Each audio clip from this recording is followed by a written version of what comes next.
보통 환자분들은 이렇게 생각하시더라고요. 한쪽이 아프면 편두통, 양쪽이 아프면 그냥 두통 혹은 뭐 긴장형 두통 이렇게요. 편측 두통, 편두통 아닐까? 저희 병원에 오시는 분들의 절반 이상이 이 오해를 가지고 오십니다. 두통을 앓으신 지 오래되신 분들도 편두통이 있어요 하고 오곤 하시거든요. 그 오해 때문에 몇 년 동안 엉뚱한 약을 드시기도 하고 엉뚱한 치료를 받고 오기도 하십니다. 네. 근데 오늘 충격적인 사실 하나 말씀드릴게요. 편두통 환자의 40%는 양쪽 다 머리가 아픕니다. 이럴 수가 있나요? 편두통인데 양쪽이 아플 수도 있고 긴장형 두통인데 한쪽이 더 아프고 한쪽만 아플 수도 있습니다. 그래서 사실 부위만으로 편두통인지 긴장형 두통인지 구별하는 건 처음부터 잘못된 방법이었던 거죠. 그렇죠. 구별법이 왜 중요하냐면 두 가지 이 두통은 원인도 치료약도 치료 방법도 서로 다릅니다. 편두통에 쓰는 약을 긴장형 두통에 쓸 수가 없죠. 효과가 네, 없죠. 효과가 없어서 못 쓰고요. 잘못 알면 약도 치료도 전부 헛수고가 되기 때문이죠. 그래서 오늘 이 영상 하나로 편두통과 긴장형 두통 두 가지 두통을 완벽하게 구별하는 눈을 갖게 해드리겠습니다. 영상 끝까지 보시면 지금 내 두통이 어느 쪽인지 정확히 아실 수 있을 겁니다. 좋습니다. 시작 전에 두 가지 두통을 구별하는 오늘 내용 소중한 분에게 꼭 공유해 주시고 두통으로 고생하는 분들에게 이 영상이 실질적으로 도움이 되도록 구독, 좋아요 한번 부탁드릴게요. 먼저 긴장형 두통이 무엇인지부터 설명해 드릴게요. 두 가지 두통 중에 압도적으로 숫자가 훨씬 많습니다. 전 세계에서 18억 9천만 명. 하늘이 많은 그냥 뭐 지나가는 수험생이 사람마다 앓고 다 있는 두통이 있는 거죠. 두통이고 전 세계 인구의 26%, 4명 중에 1명이 이상이 경험합니다. 네. 그래서 긴장형 두통을 경험하신 분들은 공통적으로 이런 표현을 합니다. 머리가 꽉 조이는 띠를 두른 것 같아요. 또는 헬멧을 쓴 것처럼 머리 전체가 눌리는 느낌이에요. 혹은 무거운 돌멩이를 머리 위에 올려놓은 것 같다고 이 표현하십니다. 증상 표현이 핵심입니다. 긴장형 두통의 통증은 막 박동치지 않습니다. 욱신욱신하잖아요. 그죠? 맥박이 느껴지는 것처럼 그렇지 않습니다. 지속적으로 일정하게 조이는 느낌에 가깝습니다. 그리고 두통의 강도는 대부분 중간에서 중간 밑이에요. 참을 수는 있긴 하지만 약을 먹으면 될 것 같은 느낌? 내가 이거 바쁜데 병원까지 가야 하나? 약간 이 정도의 네. 강도인 경우가 훨씬 많죠. 그렇죠. 이 정도의 두통 그래서 4명 중 1명은 그냥 앓고 있는 상태라는 거죠. 물론 이것도 방치하면 굉장히 심각하게 아픈 상태가 될 수 있습니다. 그건 나중에 알려드리고요. 또 결정적인 특징이 하나 있어요. 계단을 오르거나 뛰거나 활동을 해도 긴장형 두통이 특별히 더 심해지진 않습니다. 이게 긴장형 두통의 가장 중요한 감별 포인트예요. 왜냐하면 편두통은 이런 일상적인 신체 활동을 했을 때 훨씬 심해지시거든요. 그렇죠. 그런데 긴장형 두통 참을만 하다고 해서 방치하시면 안 됩니다. 긴장형 두통으로 인해서 직장인분들이 일을 하실 때 업무에 손실이 있으실 거 아니에요. 건강하고 나 쌩쌩할 때 업무하는 양이나 효율에 비해서 긴장형 두통이 왔을 때 업무하는 양이나 효율 굉장히 많이 떨어지실 건데요. 이 업무 손실을 일수로 수치화를 해보면 편두통이 거의 3배에 달합니다. 그렇죠. 네네. 왜냐하면 이게 긴장형 두통은 많고 그러고 또 평소에 더 자주, 더 오래 지속되는 두통이에요. 강도가 낮다고 해서 괜찮은 두통이 절대 아닙니다. 그렇죠. 자, 이제 편두통에 대해서 한번 얘기해 볼까요? 충격적인 통계 하나를 먼저 드리고 시작하겠습니다. 일반적으로 뼈가 부러지는 골절의 통증 강도가 7점이라고 하면 편두통은 몇 점일까요? 몇 점인가요? 여러분 몇 점일 것 같아요? 골절이 7, 편두통은 무려 7.1입니다. 골절보다 더 아픈 거예요. 이럴 수가 편두통이. 있나요? 네. 그래서 편두통이 있어. 내가 편두통 진단을 받고 편두통 환자라고 하면 정말 아프구나 하고 이렇게 이해를 해주셔야 돼요. 왜냐하면 편두통이 오면 아무것도 할 수가 없을 정도로 아픈 경우가 많습니다. 누워서 꼼짝도 못하고 빛만 봐도 소리만 들려도 통증이 더 심해지는 사람들이 많거든요. 너무 힘드실 거예요. 이게 바로 긴장형 두통과 편두통의 큰 차이점입니다. 편두통은 빛, 소리, 냄새에 극도로 예민해요. 빛만 봐도 하고 막 쨍하고 머리에 나한테 막 조명 딱 쏘는 그쵸. 것 같이 느껴지고 통증 물질이 폭풍처럼 쏟아집니다. 긴장형 두통은 그렇진 않아요. 편두통이 이렇게 극심한 증상이 나타나는 이유는 뇌에서 일어나는 현상이 다르기 때문입니다. 편두통이 시작이 되면 뇌 속에 있는 3차 신경이 활성화가 되면서 염증 물질, CGRP라는 염증 물질을 막 분비를 하는데요. 이것은 신경의 염증을 유발하고 혈관이 막 커지게 만듭니다. 혈관이 커지게 만들면 혈관의 박동이 머릿속에서 계속 요동치는 게 느껴지는 거죠. 우킹우킹거리고 그리고 이 염증 물질이 마치 폭풍처럼 쫙 쏟아지거든. 분비가 확 되면서 우리 뇌가 통증의 폭풍 속에 갇히는 것 같이 통증이 엄청나게 몰려옵니다. 우리가 염증이 있다고 하면 아프고 붓고 욱신거리는 이런 이미지가 떠오르시잖아요. 이게 우리 감각을 느끼는 신경에 생겼다고 생각해보세요. 신경의 열증. 그렇죠. 얼마나 괴롭고 힘든지 상상이 가실 겁니다. 또 특이한 건 이렇게 우리가 폭풍이라고 제가 표현을 드렸는데 정확한 표현이에요. 이 폭풍이 오기 전에 항상 이렇게 뭔가 전조가 있잖아요. 편두통 환자의 20%는 두통이 오기 전에 특별한 경고 신호, 전조 증상을 경험합니다. 바로 아우라, 조짐이라는 건데요. 번쩍이는 빛이 보이거나 시야에 지그재그한 선이 생긴다거나 한쪽 손이나 얼굴이 저리는 증상이 두통 시작 전에 20분이나 1시간 동안 나타납니다. 이 조짐이라고 하는 증상이 보이시면 무조건 편두통에 특화되어 있는 약을 드셔야 됩니다. 트립탄 계열이라고 편두통 전용 약은 조짐이 나타나는 그 순간에 복용을 해야지 효과가 극대화됩니다. 참아봤다가 먹어야지 하시면 더 힘드시고 더 염증에 길게 노출될 뿐입니다. 자, 이제 실전입니다. 제가 증상 하나씩 물어볼 테니까 어느 쪽, 어느 두통인지 한번 생각해 보세요. 통증이 어떻게 느끼시나요? 쿵쿵 박동치는 느낌인가요? 아니면 꾸준히 조여되는 느낌인가요? 박동성 통증에 가깝다면 편두통 쪽에 조금 더 가깝습니다. 압박되고 조이는 느낌이라면 긴장형 두통에 좀 더 가깝습니다. 단, 긴장형 두통이 심해지면 박동감이 생기기도 해서 이것만으로 100% 구별하기는 어렵습니다. 나머지를 더 보셔야 하는데요. 그렇죠. 또 중요한 점은 이게 나중에 둘이 섞여요. 긴장형 두통도 그렇습니다. 편두통도 섞이고 하지만 이 두 가지를 구분해서 어떤 시기가 어떤 두통인지를 봐야 되기 때문에 이거는 전문가랑 상의 좀 그냥 해야겠죠. 섞이는 게 아니고 실제로 만성 편두통 환자를 볼 때 편두통의 두통 그리고 일반적인 긴장형 두통의 두통을 같이 가지고 계신 분들이 대부분이거든요. 네. 다음 질문 제가 한번 드려볼게요.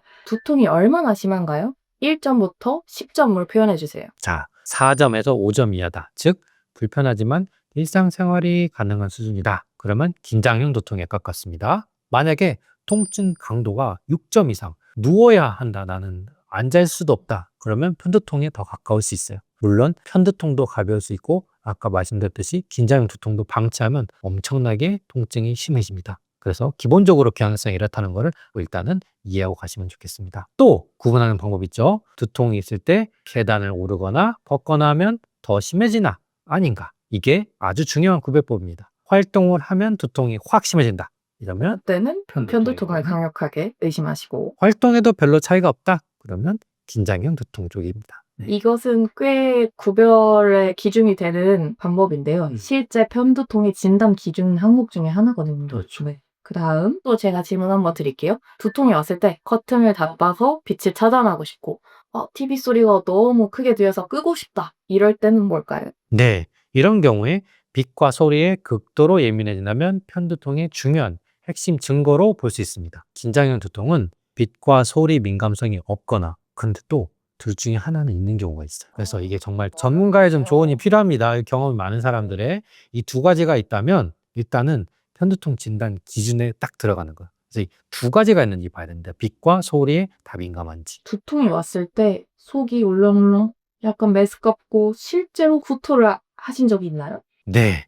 이런 경우는 어떤 쪽일까요? 역시나 편두통이 심하니까 구역이나 구토가 동반된다면 상당 부분 편두통의 확률도 있습니다. 긴장형 두통은 일반적으로는 구역감은 없어요. 또 이것도 실전에 가면 좀 다르긴 한데요. 네. 편두통 환자의 한 70% 물론 이제 통계마다 다르지만 70% 정도는 소화기 울렁거림을 같이 동반한다고 하시거든요. 네. 그렇지만 긴장형 두통이라고 완전히 없다고 할 수 만만치 않아요. 긴장형 두통도 이게 간헐적에서 만성으로 넘어가잖아요. 똑같이 굉장히 심각하게 증상이 나타날 수 있는 게 다 나타납니다. 네. 지금 기준이 엄청 100%다 할 거는 없거든요. 네. 한번 알기 쉽게 정리 한번 해주시겠어요? 아까 말씀드린 대로 나는 두 개가 다 해당되는 것 같은데 어느 쪽이지?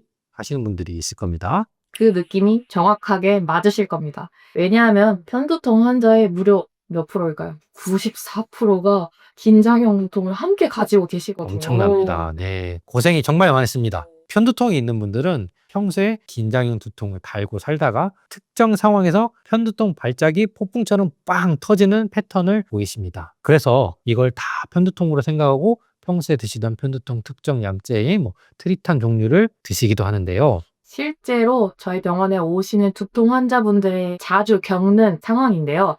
저는 편두통이에요 라고 하시면서 트립탄 약제를 드신다고 하시거든요. 근데 진료를 해보면 만성 긴장형 두통이 동반되어 있는 경우가 굉장히 많고, 그게 더 우세한 경우도 있죠. 이게 그냥 이거는 거의 디폴트 값으로 깔려 있고 그 위에 편두통 발작이 한 번씩 일어나는 구조인 경우가 많았습니다. 이런 분들은 그래가지고 네. 치료할 때 긴장형 두통 먼저 걷어내주고 그러면서 증상이 좋아지는 경우가 그렇죠. 많죠. 그러면 편두통의 발작 빈도도 조금씩 줄어들 수 있거든요. 결국에는 제가 이제 확실하게 딱 정리를 해줄 것처럼 말씀드렸지만 나중에 가서는 이 두통이 막 교차되고 막 섞이고 난리가 납니다. 세상에 괜찮은 두통은 없다라는 이 책에서 강조하는 내용입니다. 이 두통은 서로 연결되어 있고 두 가지를 동시에 보는 통합적인 접근이 필요하거든요. 그만큼 또 잘 알아야 됩니다. 한쪽만 치료하면 나머지 절반은 남아있을 수 있어요. 그러면 이렇게 두 가지 두통이 함께 있는 것 같다. 이럴 때 어떻게 해야 될지 알려드리겠습니다. 두통 전문 병원을 찾아가셨을 때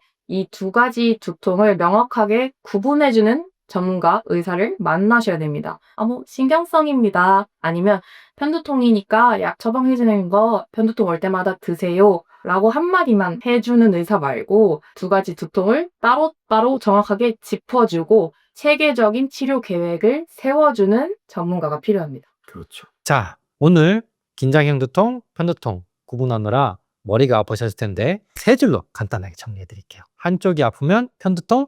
아닙니다. 부위가 아니라 통증의 성질, 강도, 동반된 증상으로 진단하는 거예요. 편두통은 골절보다도 아프고 빛, 소리, 활동으로 심해집니다. 긴장형 두통은 지속적으로 조이는 느낌이 있고 일반적인 시체 활동에서 크게 강도가 심해지지 않습니다. 또 놀라운 사실은 편두통 환자의 94%가 긴장형 두통을 함께 갖고 있다는 거예요.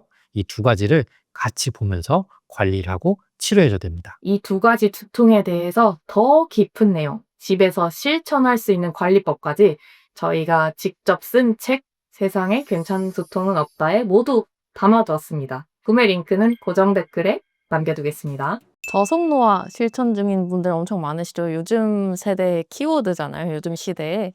저속노화 실천 중인 분들에게 질문 한 가지 드려보겠습니다. 렌틸콩도 드시고 유산소 운동도 하시고 수면 관리도 하고 계시죠? 그런데 내가 편두통 환자일 때 매달 편두통을 방치하고 좋은 거 먹고 잘 자고 한다면 가장 큰 것을 놓치고 계시는 겁니다. 그렇죠. 편두통이라는 가장 중요한 노화 요인이 있거든요. 2023년에 스페인 연구팀이 머신러닝으로 편두통 환자의 뇌 MRI를 분석했어요. 결론은 충격적이었습니다. 만성 편두통 환자의 뇌는 실제 나이보다 무려 4.16년이나 늙어 있다는 거 있어요. 그러면 편두통을 겪지 않는 분들의 뇌 MRI를 촬영했을 때랑 편두통 겪는 분들 뇌 MRI 촬영했을 때 실제 뇌 나이와 뇌 나이의 차이가 그렇죠. 그렇게 4.5년 엄청나게 이상. 와. 엄청나죠.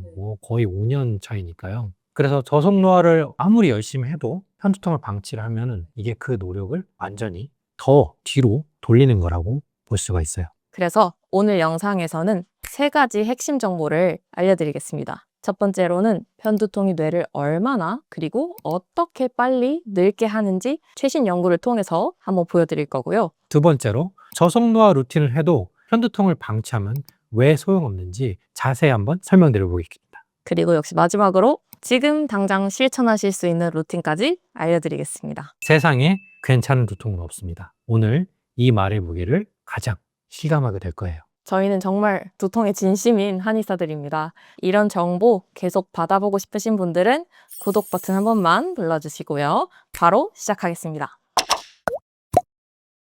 편두통 환자의 뇌 MRI 영상에 대해서 알아보기 전에 뇌 나이 격차라는 개념을 먼저 이해하셔야 됩니다. MRI로 측정한 뇌의 생물학적 나이에서 나의 실제 나이를 뺀 값입니다. 이게 양수면 뇌가 내 실제 나이보다 더 늙어 있다는 뜻이고 음수면 내 실제 나이보다 뇌가 더 젊다는 뜻이 됩니다. 2023년 스페인 나바라 대학 연구팀이 만성 편두통 환자 집단을 분석했습니다. 평균 뇌 나이 격차가 무려 플러스 4.16년이었습니다. 렌틸콩을 1년 동안 열심히 먹어서 뇌의 생물학적 나이를 6개월, 0.5년 줄였다고 해도 편두통 발작이 반복되는 순간순간을 방치하면 그 노력을 4년 이상은 되돌리고 있는 겁니다. 그리고 이건 MRI 수준의 이야기가 아닙니다. 다른 근거도 네. 있었군요. 2024년의 연구에 따르면 20에서 50세 구간의 편두통 환자를 일반인과 비교했을 때 텔로미어 길이가 짧아졌다는 게 확인됐어요. 바로 그 노화의 상징이라는 그렇죠. 텔로미어요. 세포의 나이를 측정할 수 있는 이 텔로미어가 편두통 환자에게서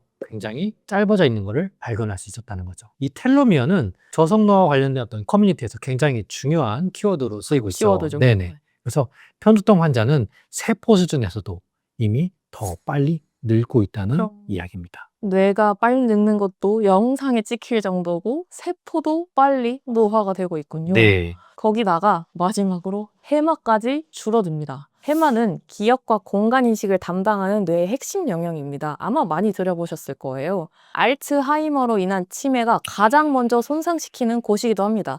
그래서 알츠하이머 치매가 진행된 분들의 뇌 사진을 찍어보면 해마가 엄청 쪼그라들어 있거든요. 그래서 2024년, 2025년에 발표된 여러 연구를 보면 만성 편두통 환자에게서 해마 위축이 반복적으로 확인이 됐습니다. 자, 정리를 해볼게요. 아주 좋은 연구를 오늘 많이 가져왔는데요. 만성 편두통 환자는 뇌 나이가 4.16년 더 많다. 텔로미어가 더 짧다. 아이고. 네, 해마도 위축돼 있다. 그래서 저속노화를 위해 관리하는 모든 렌티콩을 먹든 유산소 운동을 하든 수면 관리를 하든 이 모든 것들을 열심히 한다고 해도 편두통을 남겨두면 이 모든 노력에 큰 구멍이 생긴다는 거예요. 많은 분들이 이렇게 생각하십니다. 편두통 없는 날은 괜찮은데 뭐 두통이 없을 때는 괜찮지 않나요? 정상인데? 네, 그런데 또 제가 중요한 연구를 가져왔어요. 2025년에 세팔란지라는 아주 유명한 학술지가 있습니다. 이 학술지에서 발표된 연구에서는 충격적인 내용이 담겨 있어요. 편두통 환자는 발작이 없는 평상시에도 작업 기억, 정보 처리 속도, 언어 유창성, 그리고 실행 기능에서 지속적인 인지 결핍이 나타납니다. 그러니까 편두통이 없더라도 뇌 기능이 계속 떨어져 있는 거예요. 너무 억울한데요. 네. 무슨 뜻이냐면 두통이 없는 날에도 뇌는 완전히 정상 상태는 아니라는 거예요. 저속노화 관점에서 이걸 해석해 보면 뇌가 평상시에 셀프 청소를 가동하고 인지 자원을 복원해야 됩니다. 그런데 이 인지 기능이 평상시에도 저하되어 있다는 거고 이 복원 과정 자체가 불완전하다는 신호예요. 그래서 편두통 환자분들 평소에 두통이 없다고 안심할 수는 없어요. 평상시에도 뇌가 편두통의 영향을 받고 있다는 이야기거든요.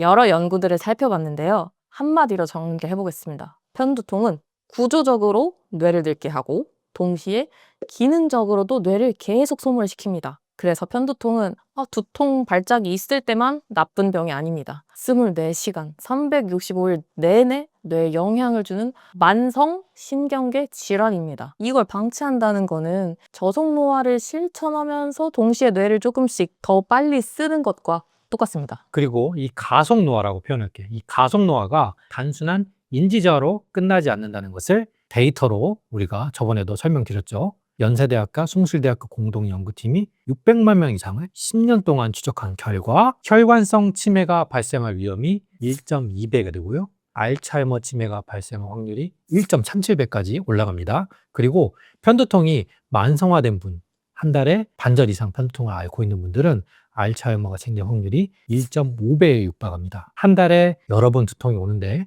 진통제만 드시고 버티시는 분들은 이 숫자가 지금 굉장히 심각하게 다가올 수 있어요. 편두통에서 치매까지 이어졌죠?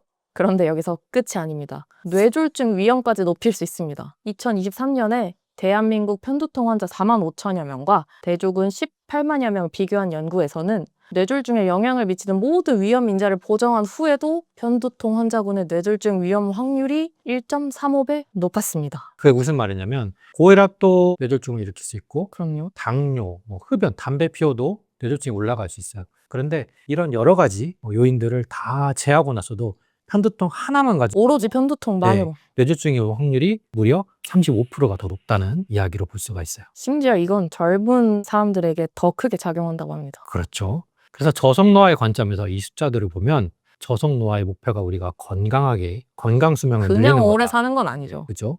근데 편두통을 방치하는 순간 이 목표는 와르르 무너집니다. 알츠하이머는 저속노화의 가장 큰 적이고 그런 의미에서 편두통을 방치하는 것은 자신도 모르게 그 위험을 급속하게 늘리고 있다는 얘기예요. 자, 무서운 이야기는 여기까지 하도록 하고요. 지금부터는 실천의 이야기를 해드리겠습니다. 어떻게 하면 우리가 다시 두통을 이겨내고 저속노화로 건강하게 오래 살 것인가? 그렇죠. 항상 강조하는 것 첫 번째는 역시 두통 일기를 루틴에 추가해주세요. 저속 노화를 실천하는 분들은 혈당 스파이크를 기록하고 여기 연속 혈당 측정기 붙이시는 분들도 있죠. 수면 데이터를 추적하고 요새는 뭐 AI, 베개, AI 침대 이런 것도 있더라고요. 그리고 심전도를 모니터링합니다. 그런데 한 달에 편두통이 몇 번 오는지 내가 반응이 어땠는지, 약을 어떻게 먹는지는 기록하지 않고 계신 분들도 많아요. 편두통이 한 달에 8번 이상 오면 만성화의 경계선에 있다고 볼 수 있습니다. 기록하기 전까지는 몰라요. 지난달에 편두통 몇 번이나 오셨어요? 했을 때 정확하게 기억하실 수 있는 분 거의 없을 거라고 생각합니다. 편두통이 올 때 메모장 한 번만 켜서 작성해주세요. 이 기록이 뇌 건강에 가장 정직한 바이오 마커가 될 수 있습니다. 그리고 저속노화를 실천하는 첫 번째 스텝이라고 할 수가 있어요. 두 번째로 유산소 운동 하시는 분들 많죠. 유산소 운동 참 좋아요. 유산소 운동이 얼마나 좋냐면 편두통 예방약인 토피라메이트와 동등한 효과를 낸다는 연구 결과가 있습니다. 유산소 운동은 그래서 편두통도 막고 뇌 노화도 늦추는 일석이조의 운동이에요. 정말 좋은 운동인데 뭐 운동 좋으니까 뭐 이거 한번 해볼까 하고 운동에 이제 심취한 분들은 바로 더 빡센 걸로 넘어갑니다. 그렇죠. 그래서 그때 하는 게 바로 고강도 인터벌 트레이닝입니다. 이거임 안정할까요? 그런데 완전히 반대예요. 편두통 발작을 유발하는 대표적인 게 바로 고강도 인터벌 운동이거든요. 그러면 운동의 종류에 따라서 편두통을 예방할 수도 있고 편두통을 오히려 유발할 수도 있는 그렇죠. 거네요. 내가 뭐 주기적으로 운동을 하면은 다 괜찮다 이거 아닙니다. 왜냐하면 이런 고강도 인터벌 운동을 하면 어떤 현상이 일어나면 첫 번째 편두통이 아주 중요한 핵심적인 요소죠. CGRP라는 염증 물질이 폭발적으로 분비돼요. 그래서 편두통의 발작의 핵심 물질이기도 한데 이게 3차 신경이 강하게 자극될 때 막 분비가 되거든요. 근데 유산소 운동은 완만한 자극이지만 이런 고강도 인터벌 운동은 한 번에 방아쇠를 팍 당기는 거와 마찬가지예요. 그래서 편두통을 유발하는 물질이 막 쏟아지게 만든다. 두 번째는 뇌혈관의 문제입니다. 뇌혈관이 축했다가 반동으로 급작스럽게 확장되는데요. 편두통 뇌혈관이 확 커지면서 염증 물질이 나오는 거잖아요. 그런데 이 고강도 인터벌 운동이 이런 작용을 해요. 또 혈관적으로도 과호흡으로 혈중에 있는 이산화탄소가 갑자기 떨어지면 뇌혈관이 확 축축하게 되고 그 다음에 운동이 끝나면 다시 확장되고 근데 이게 수축력이 크니까 그만큼 확 더 커진다고 볼 수 있습니다. 이게 바로 편두통이거든요. 그래서 편두통 발작을 직접적으로 혈관 기전으로 유발합니다. 세 번째로 마그네슘 정말 중요하죠. 이 마그네슘이 급속도로 빠져나갑니다. 마그네슘이 어떤 역할을 하냐면 신장의 흥분도를 낮춰주는 아주 중요한 역할을 하는데요. 고강도 인터벌 운동을 하면 한 번에 땀으로 이게 대량 손실되면서 편두통이 더 과민해지는 상태가 유발됩니다. 또 있어요. 네 번째로는 4개나 있어요? 네, 이완 두통과 같은 메커니즘으로 또 두통이 발생합니다. 격렬하게 달리다가 멈추는 순간 교감신경이 급격하게 확 꺼지면서 혈관이 다시 또 확장되게 하는 이러한 자율신경계통에서의 또 그럼 두통 혈관계도 네. 직접 급수축, 급확장을 유발하고 그 교감신경계에도 확 깨웠다가 확 낮아지는 걸 또 유발하네요. 이런 강력한 스트레스가 편두통을 만들어내고 직접적으로 트리거가 되는 겁니다. 자, 그럼 유산소 운동도 이렇게 위험한가요? 라고 한다면 아닙니다. 이 존투 우리가 운동을 하면서 이야기도 나눌 수 있고 노래는 조금 힘든 정도의 어떤 적절한 심박수를 적절한, 유지하는 유산소 운동. 일정한 유산소 운동은 뇌혈관에 일정한 자극도 주고 완만하게 자극을 주는 거지만 고강도 인터벌 운동은 이 방금 말했던 4가지 충격을 빠바바방 동시에 가하면서 편두통을 유발하는 겁니다. 운동 도중이나 직후에 만약에 두통이 왔다. 그게 바로 이러한 고강도 인터벌 운동으로 인한 안 트리거인 거죠. 맞는 운동인 거죠. 그렇죠. 세 번째로 가장 근본적인 겁니다. 편두통 발작 한 번이 뇌에 가하는 스트레스는 렌티콩을 열심히 일주일 먹는 걸로 보상되진 않아요. 발작 횟수 자체를 줄이는 것 자체가 뇌의 노화 속도를 줄이는 유일한 방법이라고 할 수가 있습니다. 최대한 덜 자주 일어나게끔 만들어야 되는 거네요. 그렇죠. 두통을 유발하는 직접적인 포인트들이 있습니다. 그 두통을 유발하는 포인트들을 정밀하게 측정을 해서 도침과 약침이라는 도구로 그 유발점을 직접 치료를 합니다. 그럼 그 유발점에서 가는 신경 자극이 10번 있던 게 5번으로 줄어요. 그러다 보면 편두통 발작도 같이 점차 줄어들거든요. 이 발작을 일으키는 근본적인 트리거를 줄이는 것, 이것이 뇌혈관 보호와 아주 직접적으로 연결된다고 할 수 있겠습니다. 네, 저속노화와 같은 거죠. 그렇죠. 네. 그래서 두통이 일어나지 않게 하는 게 저속노화의 가장 빠른 길이라는 거예요. 네. 그래서 이런 노력을 잊지 않고 진행을 하시는 게 중요하다는 겁니다. 너무 많은 논문과 너무 많은 근거 이야기를 했습니다. 요약을 해주셔요. 네네. 세 줄로 한번 해보겠습니다.